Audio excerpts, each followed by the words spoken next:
샬롬. 오늘은 여러분들에게 안위, 위로라는 말씀에 대한 것을 증거하기를 원합니다. 참 어려워요. 이 삶이, 미국 생활 참 어렵습니다. 여러 가지 어려운 생활에서 어떻게 하면 우리가 정말 기쁠까라는 것을 하기를 원합니다. 우리 성경 말씀을 통해서 상황을 하나 증거하기를 원합니다. 나옴이라는 사람이 있었습니다. 구약시대에 나옴이라는 사람이 있었습니다. 사사들이 치료한 때 이스라엘 나라에 왕이 없을 때 나옴이라는 한 부인이 있었습니다. 근데 이 유대 땅에 흉년이 들었습니다. 그래서 이 베들레헴에 있던 그 나옴이라는 사람과 그 남편과 아내, 남편의 이름은 엘리멜렉이었고 아들의 이름은 말론과 기르한 사람이 유대 땅 베들레헴에 살다가 너무 힘드니까 그들이 땅을 떠나기로 했습니다. 유대 땅 베들레헴 이런 것은 사실은 우리가 얘기하는 한 지역의 상징이기도 하지만 영적으로 의미를 하게 되면 하나님의 택한 백성들이 축복을 주는 곳, 은혜를 주는 곳이 그런 것을 상징을 합니다. 그래서 베들레헴 떡집, 영혼의 떡집, 유대 선택받은 사람들 그렇습니다. 근데 선택받은 사람들이 한 가정에 아들들이 둘이 있었고 사랑하는 부부가 있었는데 그 가정에 먹을 것이 떨어졌습니다. 이게 이제 여러분에게 이게 룻기 1장 1절과 2절의 말씀인데 여러분들에게 한번 적용을 해보시기 원합니다. 저를 보세요. 여러분은 하나님의 선택받은 백성입니다. 아멘. 선택받은 백성이고 그릇 띈 곳 가지 않고 이단 있는 곳 가지 않고 하나님 전에 들어와서 예배도 섬기고 가정에서 직장에서 온전하게 하나님 안에서 크리스찬으로 살아가려고 합니다. 평안을 축복을 받았는데 갑자기 문제는 뭐냐면 여러분의 노력이나 여러분의 재능과 상관없이 흉년이 든 겁니다. 힘든 날이 온 것입니다. 똑같이 구약시대의 나오미처럼 그 남편 엘리멜렉처럼 여러분은 지금 그렇게 여러분의 능력과 환경과 배경과 상관없이 흉년이 들 때 여러분은 어떻게 하시겠습니까? 마음에 한번 담아두시기 바랍니다. 이 엘리멜렉이라는 사람은 어떻게 했냐면 유대 땅 베들레헴에도 수많은 다른 유대인이 있는데 그들은 그 흉년의 기간에서 그곳에 버텼습니다. 죽으면 죽으리라 버텼는데 이 엘리멜렉은 사랑하는 아내 나오미와 두 아들과 함께 좀 더 양식이 있는 모압 지방으로 갔습니다. 모압 지방은 뭡니까? 이방 지역이고 영적으로는 완전히 다른 세계에 온 것입니다. 뭐 때문에 갔습니까? 잘 먹고 잘 살고 평안을 누리기로 이방 땅에 간 겁니다.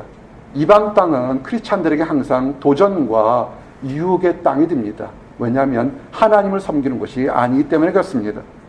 문제는 룻기서 3장에 이해 보게 되면 행복하기 위해서 다른 유대 백성들은 다 거기서 기근 속에서 고통받지만 저기 가면 먹을 것이 있다고 해서 갔는데 문제는 뭐냐면 나오미의 남편 엘리멜렉이 모압 땅에서 죽었습니다. 그래도 거기는 먹을 것이 있었던 것 같습니다. 아마 여러 가지 생각했겠죠. 내가 힘들지만 내가 남편을 잃었지만 그래도 나에게는 희망이 있다. 무슨 희망이 있느냐? 아들 둘이 남았습니다. 아들 둘이 남았어요. 둘이 남아가지고 나오미가 아들을 의지했습니다. 하나님을 의지했다는 기록은 성경에 없는 것 같아요. 그래서 아들 둘이 장성했으니까 아내를 얻어야 되는데 아내 둘을 베들레헴 땅 가서 믿는 히브리 백성 여인을 택하는 것이 아니라 룻기서 4장 보면 그들은 모압 여자 중에서 그들의 아내를 맞아야 했는데 하나의 이름은 오르바요 하나의 이름은 룻이더라. 그들이 거기에 거주한 지 10년쯤에 크리스찬들이 어떠한 것을 선택했을 때 금방 하루아침에 결과가 팍팍 나온다면 아마 쉽게 결정할 수 있습니다. 그러나 내 선택이 옳았는지 그른지는 그렇게 하루 이틀에 나오지를 않습니다. 오늘 그 얘기를 하면서 여러분의 인생에 위로를 얻기를 원합니다. 나오미가 마지막으로 이방 땅에서 하나님을 섬기지 않는 곳에서 섬겼던 것은 위로받았던 건 뭘까요? 아들 둘이었어요. 그래도 나는 아들 둘 있다. 남편은 죽었지만 며느리도 얻었다. 이제 자석들을 낳아서 이제 번영할 거다 그랬습니다. 근데 룻기 1장 5절에 보니까 갑자기 반전이 뭐냐면 말론과 기럨 두 아들도 갑자기 죽었습니다. 손자 손녀라도 놔주고 죽어야 될 줄 알았는데 아들 둘이 다 죽어버렸습니다. 문제가 생겼습니다. 나오미의 뜻이 여러분 뭔지 아십니까? 아주 이름이 좋아요. 나의 기쁨, 나의 귀염둥이. 하나님 안에서 기쁨이요 귀염둥이요 사람들에게도 칭찬받는 이쁜이가 되는 그것이 나오미라는 뜻입니다. 그래서 교회 가면 나오미라는 데가 있잖아요. 보통 장년들에서 나오미라는 뜻은 참 이쁜 이름입니다. 근데 하루아침에 모든 것을 잃었습니다. 지금도 아무리 지금 세상에도 여성이 과부만 3명이 되면 참 힘든 상황인데 구약시대에 여자들만이니까 얼마나 힘들겠습니까? 이제는 죽느냐 사느냐의 기로에 있었습니다. 근데 문제가 그렇게 딱 생겼는데 이제 다 굶어 죽겠구나 생각했는데 참 얄궂게도 나오미가 남편과 두 아들 데리고 양식 있기 위해서 하나님을 섬기는 땅이 아닌 이방 땅으로 축복의 땅으로 가서 그래도 10년 동안 잘 먹고 살면서 그래 나는 그래도 실패한 것이나 성공한 거라고 생각했는데 모든 것을 잃었을 때 모압 지방에서 힘들었을 때 오히려 자기가 살고 있던 땅에 여호와 백성들이 살고 있던 힘들고 어렵던 그 땅에 오히려 양식이 넘쳐난다는 소식을 들었습니다. 참 아이러니죠. 그죠? 믿음을 들고 지켰으면 차라리 그 안에서 고통 가운데 나중에 또 축복을 받아서 그렇구나 내가 인내의 세월을 가리며 하나님 말씀대로 했더니 시간이 지나니까 화가 복으로 변했구나 했는데 오히려 칭찬과 나의 기쁨이었던 나오미는 세상 것을 보고 쫓아갔는데 오히려 결과는 정반대가 되어버렸습니다. 어떻게 하겠습니까? 먹고 살 게 없으니까 나오미가 두 며느리를 부르면서 얘기를 합니다. 유다 땅으로 자기 살던 땅으로 돌아가다가 얘기를 하죠. 젊은 두 며느리, 과부된 며느리에게 이제 너희 어머니 집으로 돌아가라고 얘기합니다. 너희가 죽은 자들을 그리고 나를 선대한 것 같이 이제 너희도 여호와께서 선대하기를 원하면서 각각의 집으로 돌아가서 새로운 가정을 만들어서 그 남편의 집에서 위로받기를 원하노라 이렇게 얘기를 합니다. 그때 말씀을 보니까 룻기서 1장 9절에 여호와께서 너희에게 허락하사 각기 남편의 집에서 위로를 받게 하시기를 원하노라 하고 그들에게 입맞춤에 그들이 소리 높여 웁니다. 그 중에 오르바라는 그 며느리는 그냥 자기가 옛날 땅으로 돌아가고 아버지 집으로 돌아가서 재혼을 하든 뭐라든 새로운 삶을 갑니다. 그때 나오미 중에 한 그 며느리였던 룻만큼은 나는 내가 백성은 이방 백성이지만 죽을지언정 이제 어머니를 통해서 내 남편을 통해서 하나님을 믿는 가정을 통했으니까 나는 죽기를 각오하고 그 땅 베들레헴으로 어머니의 백성으로 돌아가겠습니다. 그렇습니다. 참 10년 사이에 참 많은 변화가 있습니다. 살겠다고 축복의 땅, 믿음의 땅에서 떠나서 며느리를 얻어서 이제 쫄딱만 있는데 한 며느리는 세상으로 돌아가는데 한 며느리는 어차피 굶어 죽을 건 믿음의 땅으로 돌아가겠다는 것입니다. 참 아이러니에요. 그죠? 여러분 어떡합니까? 여러분이 힘들고 어려울 때 그래도 죽을지언정 내 믿음대로 하나님을 보고 나가겠다고 그랬습니까? 아니면 세상 사람들이 여러분 귀에 달콤하게 저기 가면 먹을 것이 생겨, 저기 가면 내게 유리한 것이 생겨, 저기 가면 내가 얻지 못하는 것이 생길 수 있어라고 달콤한 곳에 그래 믿음이 밥을 먹여주냐고 쫓아가겠습니까? 나오미는 그래도 믿었던 사람이기 때문에 죽기를 각오하고 고향에 들어갑니다.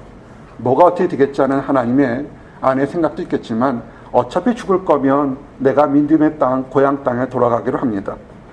베들레헴에 돌아갔습니다. 베들레헴에 돌아갔더니 10년 전에 떠나서 바리바리 싸들고 물건 싸들고 모압 떠났던 나오미가 이제는 쫄딱 망해서 두 가부가 오는 것을 보고 베들레헴이 완전히 뒤집어졌습니다. 룻기서 19장 20절 보니까 이에 그 두 사람이 베들레헴에 갔더라. 베들레헴에 이를 때 온 성읍이 그들로 말미암아 떠들며 이르기를 이가 나오미라 하느냐. 이 말을 생각해보면 나오미가 10년 전에 꽤 잘 살았거나 굉장히 영향력 있었거나 대인관계에서 굉장히 많은 사람들에게 인정받았던 그런 사람들 같습니다. 여러분이 성공하거나 실패했을 때, 성공했을 때 어딜 가면 인정받겠지만 실패했을 때 갔을 때도 막 찾아와서 이렇게 반기는 사람이 있나요? 그러니까 너무 힘든 거예요. 이게 나오미냐? 나의 기쁨, 나의 재롱둥이, 나의 정말 축복이었더니 나오미가 어찌 몰골이 이렇게 변했냐 그럽니다. 너무 힘드니까 쫄딱 망했으니까 나오미 스스로도 이렇게 얘기를 해요. 20절 보니까 나오미가 그들에게 이르되 나를 나오미라 부르지 말고 나를 마라라 부르라. 이는 전능자가 내가 심히 괴롭게 하셨음이라. 내가 풍족하게 나갔더니 여호와께서 내게 비어 돌아오게 하셨느니라. 여호와께서 나를 징벌하셨고 전능자가 나를 괴롭게 하셨거늘 너희가 어찌 나를 나오미라 부르냐 하니라. 아멘. 이 배경을 보니까 뭐예요? 나오미는 풍족하게 살았어요. 근데 더 풍족하게 살려고 조금 어려움이 닥치니까 하나님 말씀보다는 세상을 쫓아 나갔던 겁니다. 나오미도 그렇게 얘기를 하는 거예요. 근데 다 망했어요. 근데 어찌 나를 기쁨이라 부르냐? 마라는 뜻이 뭐냐면 쓴물. 나는 지금 인생의 쓴물을 먹고 있는 인생의 비참함 속에 사는 사람이니까 나를 기쁨이라 부르지 말고 나를 실패자, 슬픔이라 부르는 겁니다. 여러분들이 인생의 승리에서 지금 잘 나가고 있을 때는 아마 교만하지 않고 올바른 길을 가는 것이 축복일 겁니다. 근데 말씀 안에서 선하게 올바르게 살려고 하는데 갑자기 이 삼복더위처럼 여러분 인생에 힘들 때가 있습니다. 어떻게 결정하시겠습니까? 많은 사람들은 능력 많은 사람이나 세상에 권력 많은 사람이나 이미 성공한 사람들의 얘기를 들으려고 합니다. 근데 이 작은 목자는 여러분들에게 감히 도전하는 건 뭐냐면 그거보다는 하나님 말씀 안에서 성경 말씀을 듣고 따라가기를 원하고 도전하고 싶습니다. 근데 이렇게 도전하게 되면 문제가 하나 생깁니다. 미국에 수없이 많은 큰 도시들이 있을 거라고 봅니다. 여러분 이런 거 한번 생각해 보신 적 있습니까? 미국 내에서 가장 성경적인 도시 뭐냐면 일주일 동안 가정의 식구들이 성경을 규칙적으로 읽고 성경은 하나님의 말씀이기 때문에 틀리지 않을 거라고 믿는 그런 도시가 미국 내에 어느 도시가 가장 성경적인 도시가 된다고 생각하십니까? 이것을 조사해 봤더니 채터누가는 테네시주의 채터누가는 도시가 약 50%가 일주일에 한두 번씩 성경을 읽고 성경은 하나님 말씀이라 틀리지 않다. 그래서 우리의 삶은 성경대로 살겠다 하는 것이 테네시주에 있는 채터누가 줍니다. 그럼 제 1등이 있으면 항상 꼴찌도 있을 거라고 봅니다. 미국 내에서 성경 말씀은 틀렸다고 보고 하나님 말씀 틀렸다 보고 성경이 읽지 않는 그런 도시가 있을 겁니다. 그게 어디냐면 여러분이 대충 짐작할 수 있지만 이 우리가 살고 있는 이 캠브리지 보스턴 지역으로 1시간 내에 넘버 1, 2, 3, 4가 다 있습니다. 뉴욕 알바니주 10%만이 인구의 10%만이 성경을 읽고 성경을 긍정합니다. 2위가 보스턴입니다.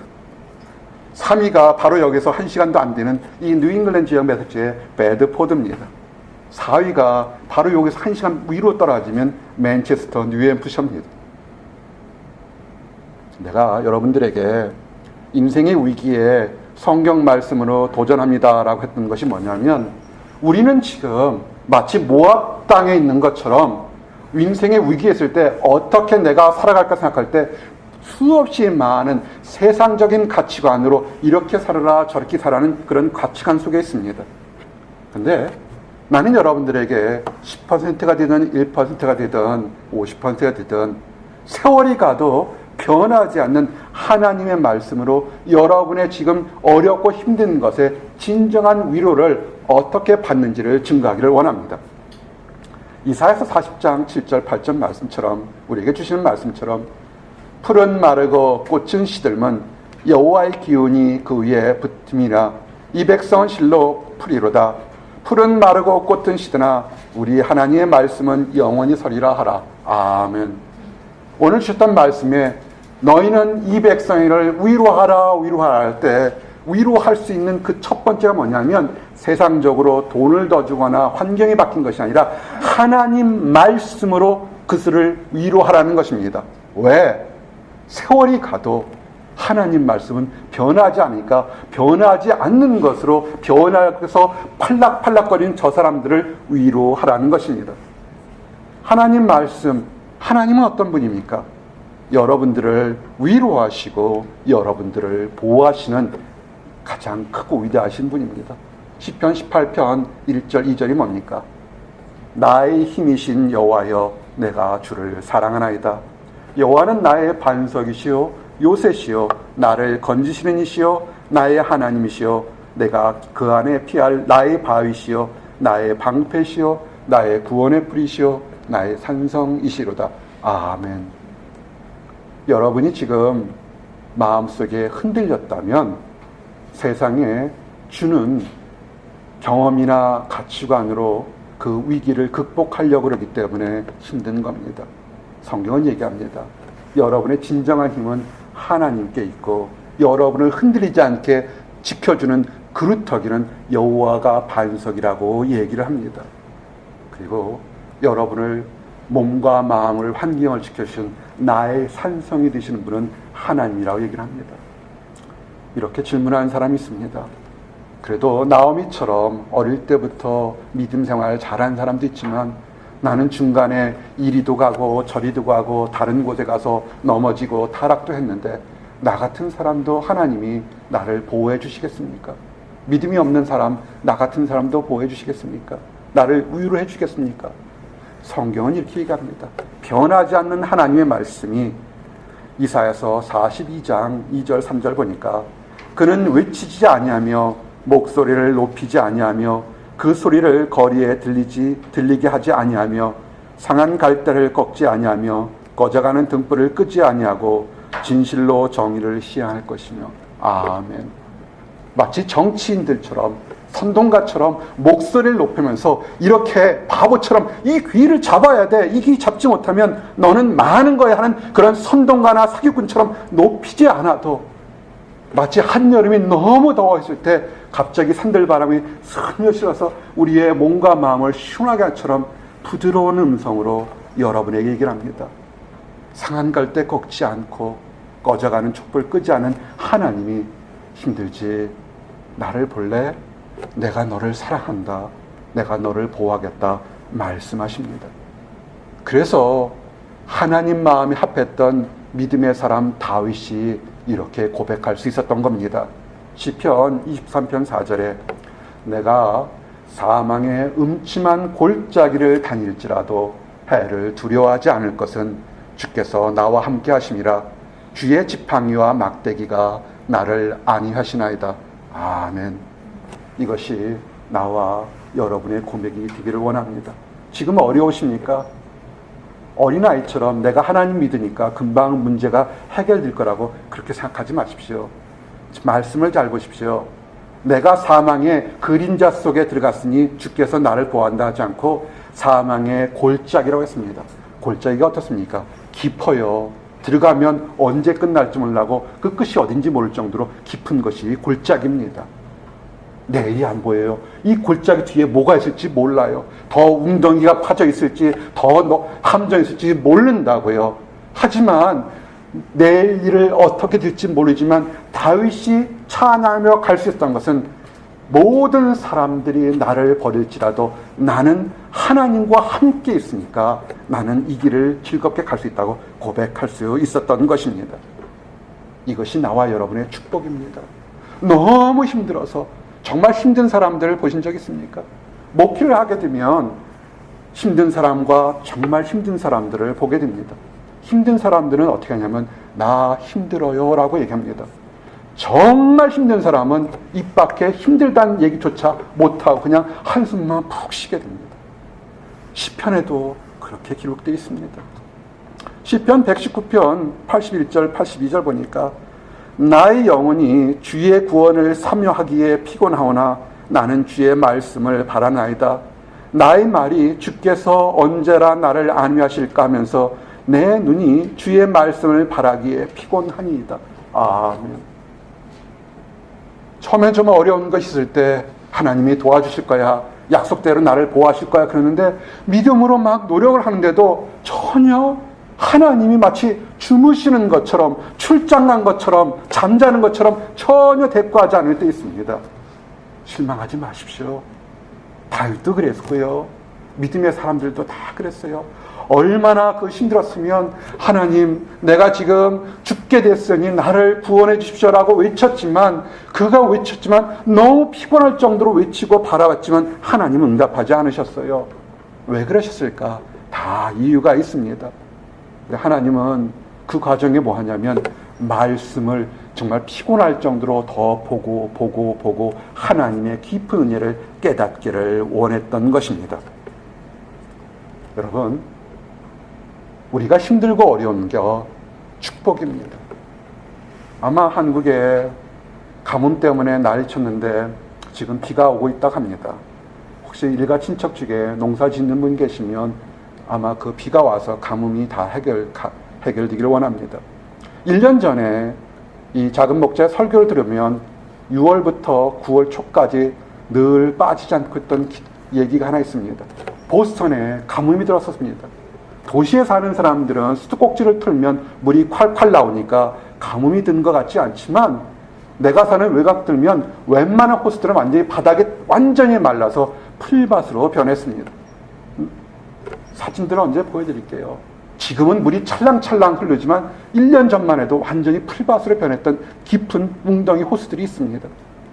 여러분, 우리가 축복이 갑자기 말라져서 메마른 광야 같을 때 할 것이 뭐냐면 오히려 말씀을 더 파고 파서 웅덩이를 깊게 파십시오. 오히려 언제가 될지 모르겠지만 축복의 단비가 내려서 예전에 요만큼 찼던 그 축복이 아니라 더 파고 파서 큰 호수처럼 축복을 담을 그런 기간을 되기를 원합니다.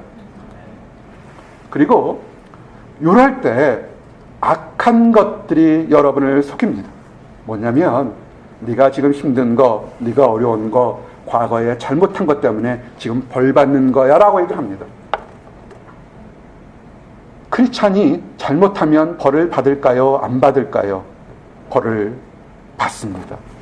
그러나 내가 잘못한 것을 알기 때문에 눈물 흘리고 콧물 흘리며 하나님, 제가 철없을 때 어리석게 우상을 섬겼습니다.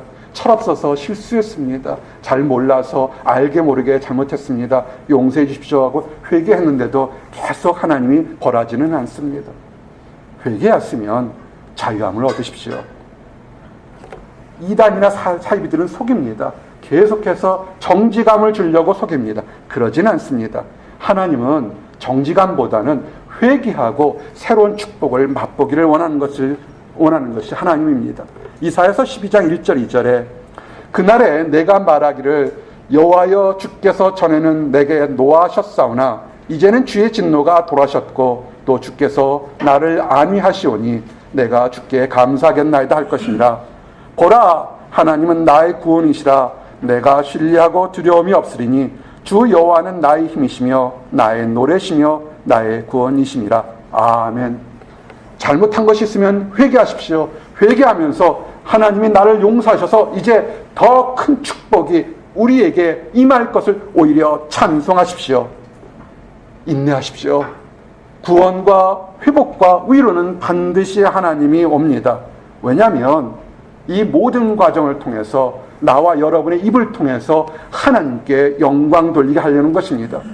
예수 그리스도가 십자가에서 고통받으면서도 기다리고 인내한 것이 우리의 죄뿐만 아니라 하나님께 영광 돌리려고 참았던 것을 기억하시고 여러분 위로받으시기 원합니다. 로마서 15장 5절 6절 말씀이 이제 인내와 위로의 하나님이 너희로 그리스도 예수를 본받아 서로 뜻이 같게 하여 주사 한 마음과 한 입으로 하나님 곧 우리 주 예수 그리스도의 아버지께 영광을 돌리게 하려 함이라. 아멘.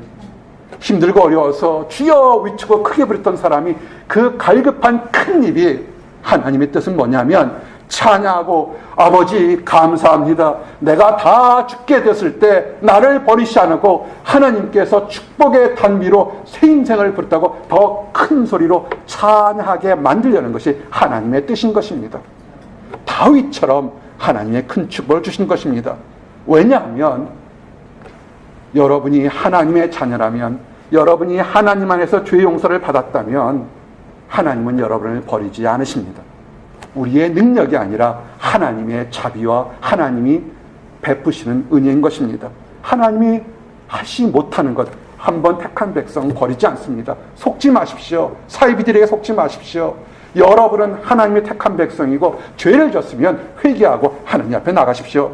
히브리서 6장 17절 18절에 하나님은 약속을 기업으로 받는 자들에게 그 뜻이 변하지 아니함을 충분히 나타내시려고 그 일로 맹세로 보증하셨나니 이는 하나님이 거짓말을 하실 수 없는 이 두 가지 변하지 못하는 사실로 말미암아 앞에 있는 소망을 얻으려고 피난처를 찾는 우리에게 큰 안위를 받게 하려 하심이라. 아멘. 하나님은 거짓말 못하십니다. 하나님이 내가 너를 사랑했다고 한다면서 내가 잘할 때도 사랑하고 못할 때는 미워하는 것이 아니라 한 번 사랑하기로 약속한 것은 그대로 간다는 것을 믿으시기 바랍니다. 그러면 우리는 이제 그렇구나, 내가 힘들고 어려울 때 위로받는 건 하나님이구나 라는 것은 이제 알았습니다. 근데 하나 궁금한 것은 그 하나님이 어떻게 우리에게 눈에 보일 수 없을까요? 어떻게 우리에게 좀 가까이 다가올 수 없을까요? 라는 그런 궁금증이 됩니다. 하나님은 너무 크시기 때문에 우리에게 눈에 보이는 방법으로 위로를 직접 전달한 것입니다. 그것은 뭐냐면 예수 그리스도를 통해서 우리에게 눈에 보이는 하나님의 모습을 보여주셨던 것입니다. 고린도후서 1장 3절에서 5절 보니까 찬송하리로다 그는 우리 주 예수 그리스도의 하나님이시요 자비의 아버지시요 모든 위로의 하나님이시며 우리의 모든 환난 중에 우리를 위로하사 우리로 하여금 하나님께 받는 위로로서 모든 환난 중에 있는 자들을 능히 위로하게 하시느니로다. 그리스도의 고난이 우리에게 넘친 것 같이 우리가 받는 위로도 그리스도로 말미암아 넘치는도다. 아멘. 여러분, 예수 그리스도가 십자가에 맞고 채찍에 맞은 것이 무슨 의미인 줄 아십니까?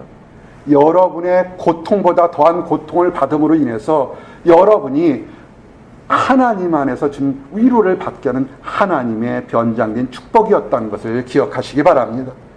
모든 환난 중에서 우리를 위로하사, 혹시라도 지금 어려움이 있습니까?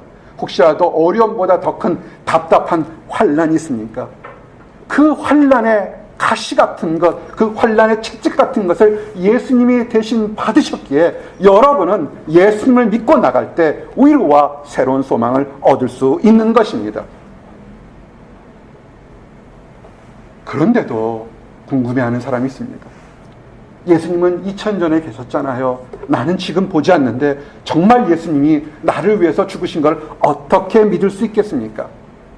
하나님은 그렇게 또 질문한 사람들을 위해서 교회 안에서 올바른 목자를 통해서 여러분들에게 하나님 말씀의 위로를 전달하는 것입니다. 좋은 교회의 목자는 중요한 겁니다.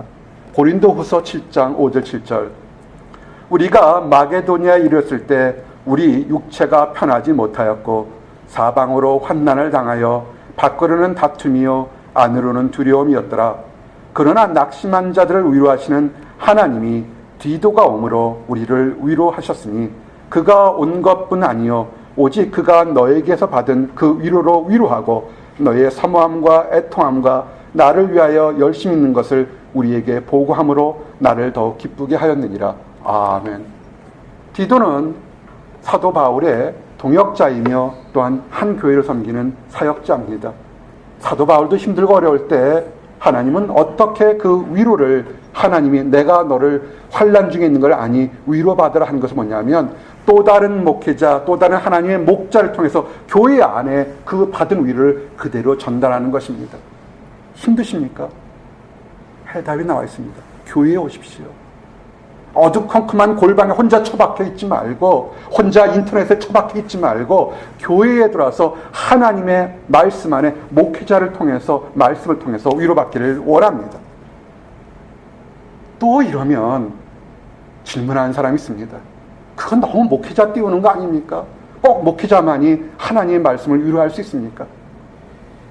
목회자도 여러분을 하나님 말씀 통해서 위로할 수 있지만 올바르게 거듭난 구원받은 성도도 하나님의 말씀을 통해서 여러분을 위로할 수 있다는 것도 또 아셔야 합니다.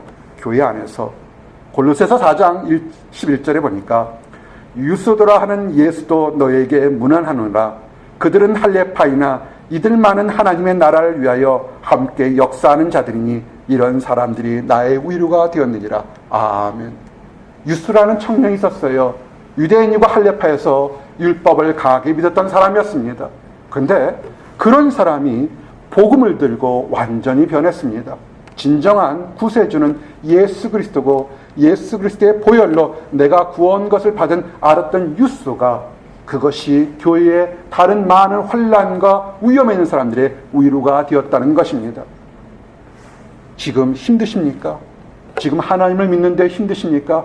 바로 여러분의 그 위험과 환난이 극복되어서 또 다른 사람들에게, 어려운 사람들에게 위로가 되는 축복의 통로가 되기 위해서 하나님이 지금 여러분을 그렇게 인도하시는 것입니다. 그리고요, 더욱 또 하나가 뭐냐면 하나님의 동역자들을 통해서 우리가 교회 안에서 위로받을 수 있습니다. 디모데입니다. 데살로니가전서 3장 1절 3절에 보니까 이러므로 우리가 참다 못하여 우리만 아덴에 머물기를 좋게 생각하고 우리 형제 곧 그리스도의 복음을 전하는 하나님의 일꾼인 디모데를 보내노니 이는 너희를 굳건하게 하고 너희 믿음에 대하여 위로함으로 아무도 이 여러 환난 중에 흔들리지 않게 하려 함이라. 우리가 이것을 위하여 세움받은 줄을 너희가 친히 알리라. 아멘. 성경을 좀 아시는 분은 디모데의 사역 초기가 디모데가 어렸다는 것을 압니다. 장성한 성도 있지만 디모데는 믿음은 좋았지만 아직 어렸습니다. 생물학적으로 나이가 어렸습니다. 하지만 그런 디모데를 통해서 교회에 힘들고 어려운 사람들이 하나님 말씀을 전함으로 인해서 증거함으로 인해서 위로받았다는 것을 여러분 아셔야 합니다. 이제 말씀을 정리할 때가 됐습니다. 힘들고 어려울 때 진정한 위로는 유명한 사람, 권력을 가진 사람, 힘이 강한 사람의 조언이 위로가 될 수가 없습니다. 1년, 2년, 나오미처럼 10년 동안 잠깐 위로가 될 수 있을지 모르겠지만 그러나 그 종말은 자기 자신도 알지 못할 때 변화가 많습니다. 세월이 가도 변하지 않는 하나님 말씀으로 위로를 받으십시오. 여러분이 다윗처럼 하나님 말씀은 눈이 아플 정도로 열심히 묵상해서 은혜 받았으면 참 축복이 될 겁니다. 근데 혹시라도 믿음이 연약하고 부족하다면 교회로 오십시오. 말씀을 증거하는 목자나 말씀 안에서 거듭나서 올바르게 세상하라는 거듭난 청년이 있는 것이나 나이와 상관없이 하나님의 열정에 불붙어서 복음을 전하는 그런 청년 디모데 같은 곳에서 여러분이 새롭게 위로받기를 원합니다. 마지막 도전과 축복은 뭐냐면 그러면 왜 하나님이 나를 환난에서 위로받게 했을까 궁금한 거 아닙니까? 나만 잘 먹고 나만 편한 것 하나님의 뜻이 아닐 거라는 것입니다. 하나님은 어떤 뜻을 원해서 여러분이 환난에 위로받기 원한 것이냐면 여러분이 위로받은 것처럼 또 힘들고 어려운 다른 사람들에게 여러분의 삶으로 증거가 되어서 그들도 위로받아서 하나님을 찬양해 하는 것이 하나님의 뜻인 것입니다. 데살로니가 후서 2장 16절 17절 말씀으로 정리합니다. 우리 주 예수 그리스도와 우리를 사랑하시고 영원한 위로와 좋은 소망을 은혜를 주신 하나님 우리 아버지께 너희 마음을 위로하시고 모든 선한 일과 말에 굳건하게 하시기를 원하노라. 아멘. 여러분이 위로받으시고 그 기쁨으로 다른 주변의 많은 사람들을 위로하시기를 원합니다. 기도하시겠습니다. 하나님 감사합니다. 우리가 사망의 음침한 골짜기를 다닐지라도 마른 광야처럼 갈라진 황폐한 곳을 갈지라도 주께서 나의 반석이 되시고 보호처가 되시고 산성이 되어주심을 인하여 감사합니다. 우리 인생의 생명수가 되어주게 하심을 인하여 감사합니다. 아버지, 상한 걸대 같은 마음 있는 사람들 위로해 주셔서 새로운 힘과 용기와 변화를 허락해 주셔서 나중에 잠시 후에 그들의 입으로 하나님을 찬양하는 모든 사람들이 될 수 있도록 허락하여 주시옵소서. 하나님을 알지 못하는 사람들, 안다고 하면서 자기 판단으로 달려가는 사람들, 주여 멈춰서서 그 갈증의 골짜기로 다니지 않고 이제는 돌아와서 진정한 위로가 있는 하나님을 발견하고 기쁨 속에 살 수 있도록 허락하여 주시옵소서. 감사합니다. 예수 그리스도를 받들어 기도드렸습니다. 아멘.